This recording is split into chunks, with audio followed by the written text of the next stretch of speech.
We are going in. We said we're keeping it real, and we love you so much. We're going to keep it super real today. We're going to talk about sex after 50. I'm going to just say sex after 40. I think that it can still, just depends. But talking to women, most of them would say, oh, I don't care. I don't do that anymore. I don't care about sex, or I just don't want it anymore. Yet it's really interesting to me because a lot of those women are reading like Harlequin romances. They're reading really romantic books or watching sexy movies, even Hallmark. They're still dreaming.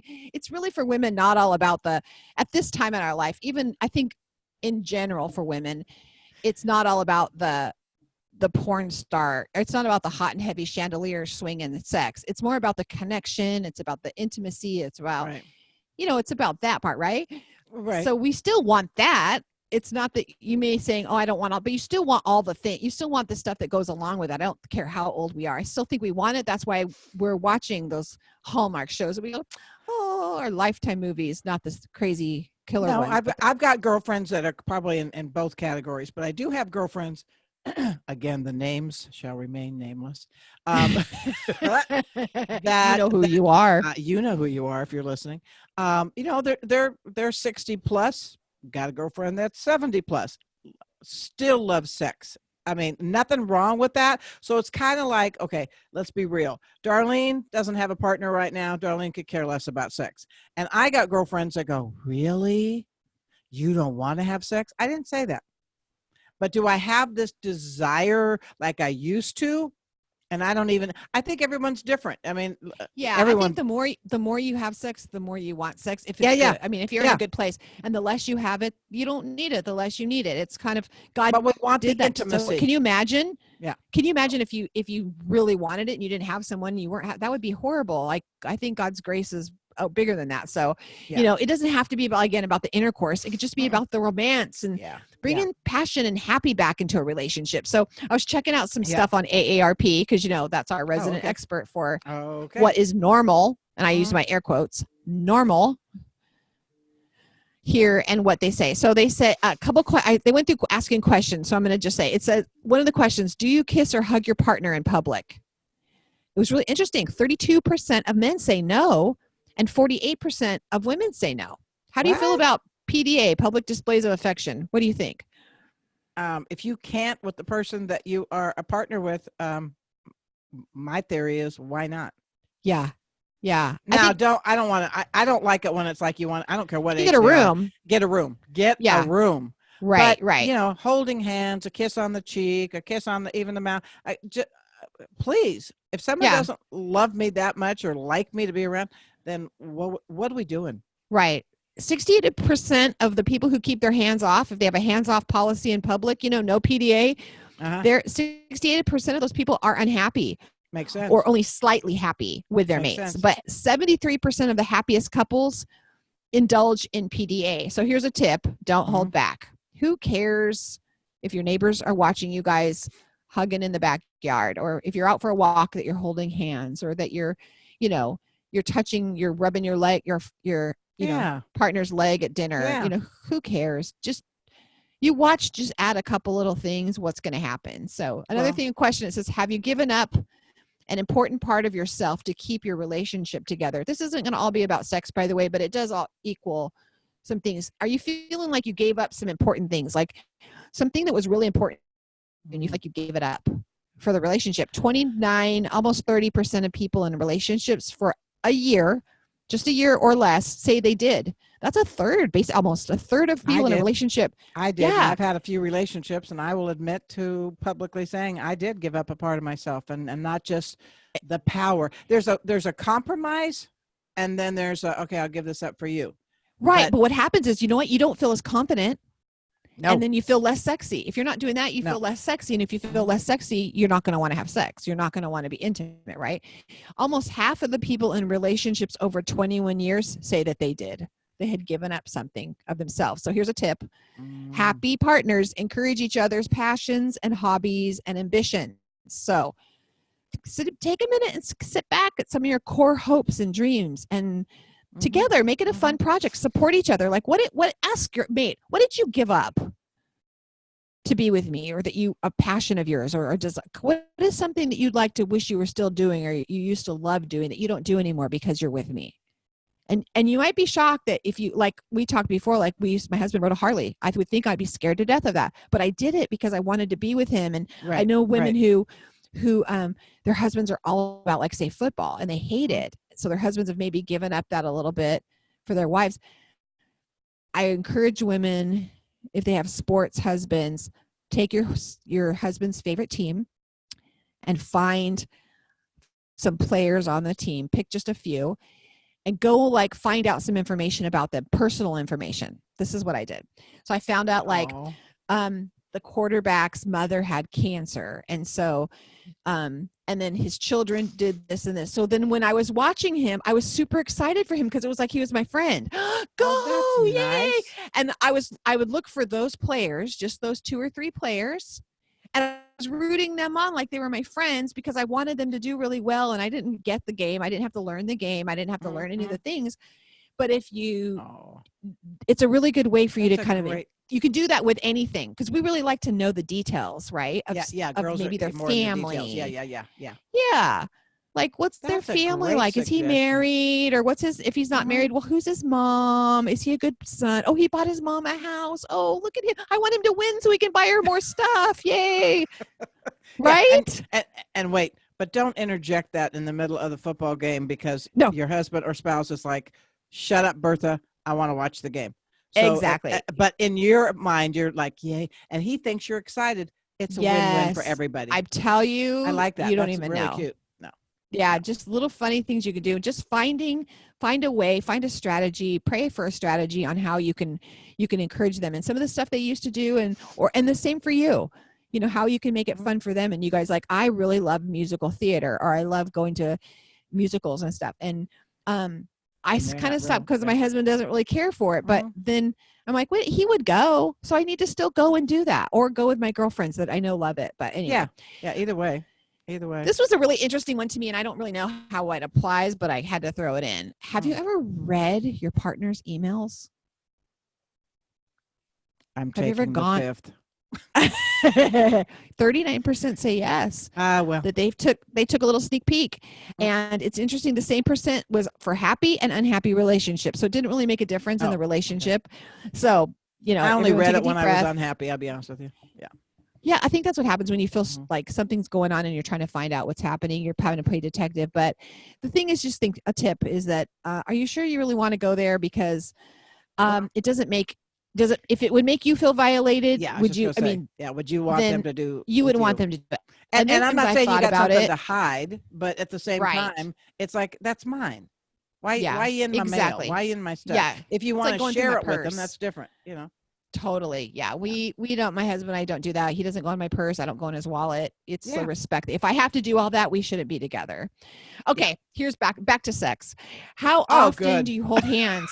I think I have to do a disclaimer before this one, saying if your children are under, this is PG-14. How often do you hold hands in public with your partner? And 78% say that they held hands sometimes, but for those people over 10 years, they say no, not anymore. It was interesting. I don't like that. 70%. Yeah, there was 78% of people who over 10 years said that they don't do it anymore. That's a huge percentage to me. I walk the harbor here in Dana Point. There's a lot of senior citizens. Yes. And they still hold hands. And I love it. I always want to take a picture as they're walking away from me so they don't, think I'm stalking them. But I think it's the cutest thing. And it's like they're just holding hands because they truly still care about each other and love each other. My mom and dad, honestly, until right before they died, my mother sat on my dad's lap. There was no doubt in anybody's mind that David and Lorene loved each other, ever. I mean, when I was younger, it'd be like, Mom, you're embarrassing me, stop it. And now, but as we got older, it's like, we loved it. That was what my model was. I can honestly say Mom and Dad truly loved each other. Now, all the stuff that you went over before, I don't know about that. And I'm not talking the sex part, but I'm talking, did Mom give up stuff? I'm sure she did. Did they speak as open about things as I would want in a relationship? If I were to have another relationship? No, but it worked for them. it worked for them, and they were together, and look how happy they were. 62 years. Yeah, whatever 62 works. years. Yeah, Yeah. right. Yeah. Well, one of the tips on hand holding, like, first of all, just do it. Grab the hand, do it. Yeah. And squeeze your partner's hand when you're holding their hand. I know it's a little thing. Like, we always Cute. It was something in our family when we say amen from praying, we all squeeze, because it adds this little charge, this little extra energy, even into a mature relationship. If you're a hand holder right now, just add a little squeeze every once in a while, like, just that squeeze. And I laughed thinking about holding hands. Remember the sexy things you used to do when you were holding hands when you were younger and you're first dating? You did all these little sexy little things with your hand. Yeah. I mean, like, what if you just did that every once in a while and, I don't know, spice it up a little bit, Your husband may be like, what are you doing? Like, why are you trying to put my finger in your mouth? I don't know what you're doing. And why are you trying to draw your name in my hand for? What do you do? What are you, I don't know what you're trying to what draw is that here. Mean? Just is that tell an I me. or a T? What is that? Yes. You're drawing a bird? What is? Yeah, it may not work. Try the squeeze. Yeah. So sometimes you gotta be just simple. Yeah. These statistics are weird. How frequently do you not weird, but sad to me. How frequently do you tell your partner that you love them? And over 90% of men said that they did tell their partner that they loved him, but only 58% of women said that they did. Is that weird? Is that skewed? I don't know. It's AARP. So I'm saying in happy couples, 85%, both equally men and women, said that they at least said it once a week. So I know for me in our relationship, we say it all the time. And I can tell you that one of the things I'm confident in, and I want, my family, I feel confident in this, and I feel that way with my friendships, is when I die, there's nothing left unsaid. They don't have to wonder. I don't want to think, or if they die, I don't want to think, oh, I forgot, I didn't tell them I loved them. And I hope they knew this. I want everyone to know now how I feel, so that if I died, there's nothing unsaid. That they know how I felt. I know how you felt, all that said. I set my husband up for success, and there's a lot of women who struggle with this. For gifts, I send him pictures of, as I'm shopping, oh, this is really cute. I'll send him pictures of it and where he could buy it. So if he wants to surprise me, I've set him up for success. I'm going to like it because I picked it out. But I don't know which thing he's going to pick. He knows where I like to get a massage, where I like to get my nails done, all the things, so he can surprise me. Okay, that's one thing. The second thing I do is I ask him almost every day since we've been together 11 years. I've asked him almost every day, so why do you love me today? Oh. And it's like a joke between us. And I'd be like, ooh, I have something super important to ask you. And he'll be like, what? I'm like, why do you love me today? And then he'll start giggling. Great. Oh, that's good. And then, or I'll just straight up ask him, hi, honey, I love you. Why do you love me today? And then he'll be like, I love you today because, and and it's like, I'm setting him up for success, because he may not come out and tell me, gosh, he'll say, I love you today because of the way that you looked at that lady and the way you took care of her. And it's things that I didn't notice he noticed. Or it'll be a little beautiful thing to start. That's with anybody, even if, I don't have a spouse, and we all know with that. your kids. Yeah, that is so sweet. And you get to hear things that they don't, you think, we never say, we might think things, but we never say them. So in turn, I'll say, I love you today because blah, blah, blah. Why do you love me today? And just start it as a habit in your relationships. It's really fun. I mean, it's a thing we've done forever. So nothing's unsaid. And I know he notices who he sees me. He sees me. Yeah, I told you when I first met you and Randy and got the honor of staying in your house. Right, we hadn't known each other that long, and you invited me to your house. And I told you that you and Randy showed me what true, respectful, loving couple looks like, because I did not have that for a few of my relationships. God, sounds like I've had 97. A few of my relationships, we didn't have that. And and it goes back to communication, in that, yes, we women speak more than men, but if we don't set them up for success, and that goes with me, with my sons, they are not going to know to tell me this, because mom would like to hear before I die and I'm on my deathbed, why am I important to you? And it's okay to ask that. Now, the first couple times, I bet it's I'm thinking of my boys, they're going to go, what, mom? Well, if you just say, start it. Say, you know what? Son, you know what? I love you today. I love you today because you're such a great father, and I noticed that you do, or I love you today because you're such a caring man, and I've noticed you're so tolerant with your nephew, and you do this and this. Why do you love me today? And let him answer the question, because I mean, it's really beautiful, and I really love my husband for that. And I know I love that. Sometimes I'm like, but you said that yesterday. He's, well, I still feel that way today, you know. And yeah, it's like a lot of times he'll be like, oh, I love you because you're my baby doll, and I'll be like, but you said that Tuesday. Like, I want a new thing. Okay. I want a new thing. I need a new confirmation. He goes, okay, give me a second. And then he'll come up with a new thing. But you can't be that person. Well, I didn't want to make him do it. I don't want to tell him how to say it. Okay, then fine. How's that working for you? It's not working for you. So try something new. That was good. So there's some people who feel like they're having sex with their partner just out of obligation. So 60% of women and 40% of men are saying, yes, that's the case. And I'm going to again, this is not for children's ears. Put your headphones on at this time, but here's the tip. You know what? It is so easy to buy sex toys right now. You can buy them on Amazon. You can buy them at the Walgreens. You can buy, I mean, literally there's like mini vibrators. There's KY has, his and hers. There's a whole section you can buy. I mean, there's no reason not to do that. Make it fun. Maybe suggest, hey, let's go on a little shopping spree and let's try to spice it up so it's not out of obligation. We're going to do something different. And let's find out what everyone's talking about. Let's go buy something. I mean, I know they even have the stores if you want to get really crazy.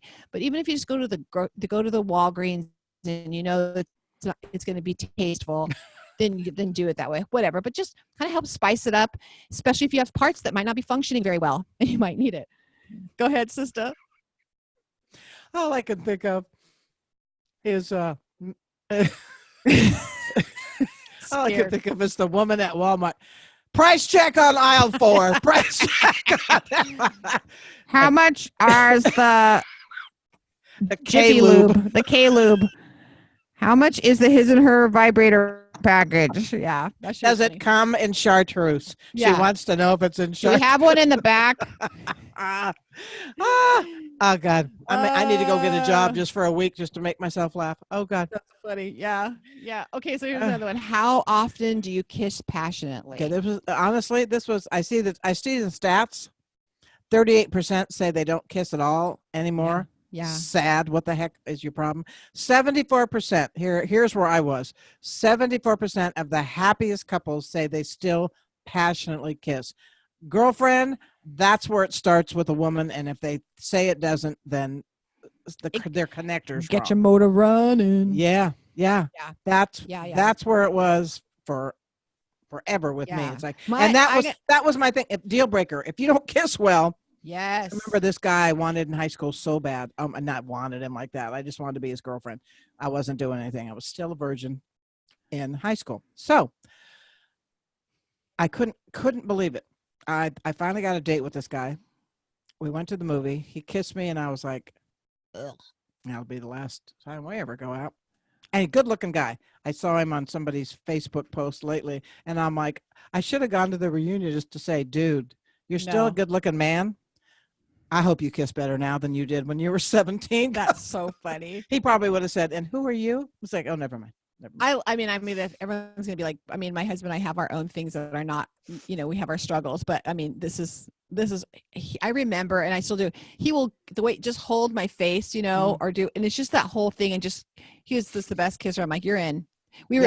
Our second date, we went to the movies and we were like 16, and we were both 40, and we're like all over each other in the movie. I'm like, yes, this is working. Yeah. So kissing does stir things up. Yeah, it does. It bonds partners at a totally deeper level. So let's get back in the habit. That's your tip. Get back in the habit. Turn on some music.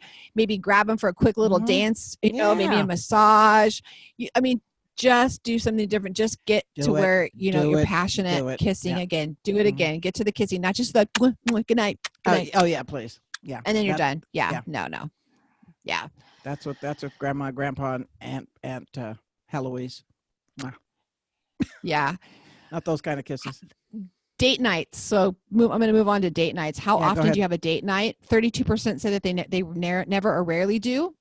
And then 88% of the extremely happy couples do have that. So schedule date nights. I mean, we have a date night every week. Schedule the date night. It might be hard at first if you don't do it. You may fight the whole time you're on your date night because you're not used to being alone without interferences. If you have people living in your home, kids still in home or whatever, but if you're not talking about things, it may be really awkward, but just keep doing it. And I promise you it will pay off. Our date night is not set in stone every week. We do it different times and different days, but we do have a date night once a week for sure. I love it. At least do it once a month though. If not once or twice a month. Okay. I have to tell you a story. Okay. Had a patient and she and her husband twice a month went on a date night. And each of them were in charge of the date night. One was in charge of one and the other one's in charge of the other. Okay. And the rule to the date night was that they had to do something different. And you could do this with your friends. Your close-knit friends that you're wanting to keep things up. And what the rule was is they had to do something different. So like, I remember one night they went to Japanese food, and then they went to one of those Japanese places where you put on the sumo wrestling costumes and they sumo wrestled each other. Oh, how fun. It was like a theme. Yeah, and they would just have to go to a place they'd never been before or do something they never did before. And so you only had to do that once a month. Okay, yeah, because the other one was a nice date. Yeah, the other person did the opposite, and it just couldn't be at the same place, same o. They had to do that was their date, had to be just change it up, and it was fun that they were trying new things. And what, you and I are both big about that. Oh yeah, isn't that fun? I love it. And again, even for us girls that are not with a mate, or even if you're dating, or even if you're with a girlfriend, it's like Thursday I'm going to with a girlfriend to La Jolla. It's like, let's go do something. We're not going out of town overnight, whatever. It's an hour away. Let's go someplace different than just right around here having the same old lunch or the same old whatever where we live, and we're just going to mix it up and see what happens. It's like fun.